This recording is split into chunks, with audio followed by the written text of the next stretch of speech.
Melaya Mpane wepa chikao Tiga kumara daskakaka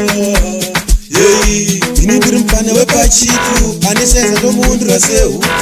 Ndofanda wadaka se chibuku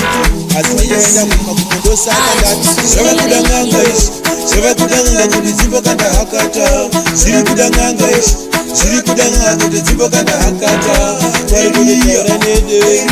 Wari kuti taura nede Wari kuti taura nede Ndosaka ndaimba ndichiti Vasikana vemazwano Vari kufamba vachidonedza musika Vasikana vemazwano vari kufamba vachidonedza musika Vakomana vemazwano vari kufamba vakarembedza matupa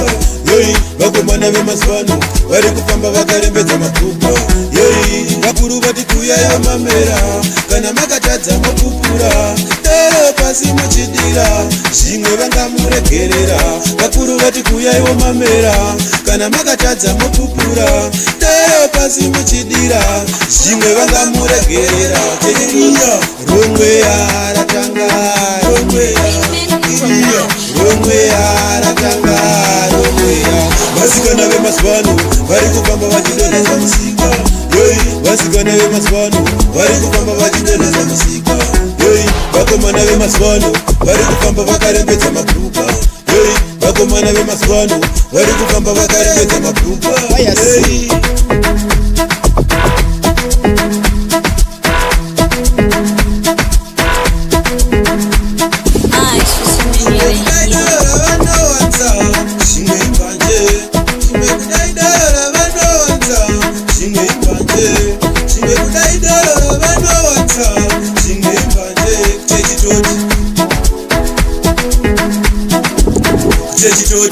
Romwe yaratanga Romwe yaratanga Romwe yaratanga Romwe yaratanga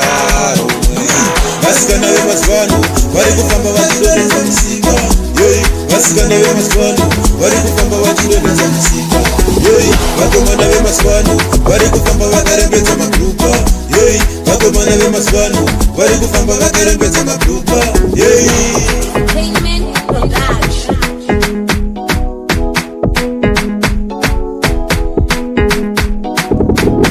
Shimwe kudaidara vanowanza vamwe vanowanza kudai mbanje Chavanoita ichi zvakusungisa Chavanoita zvakunyadziso Chavanoita zvatirwadziso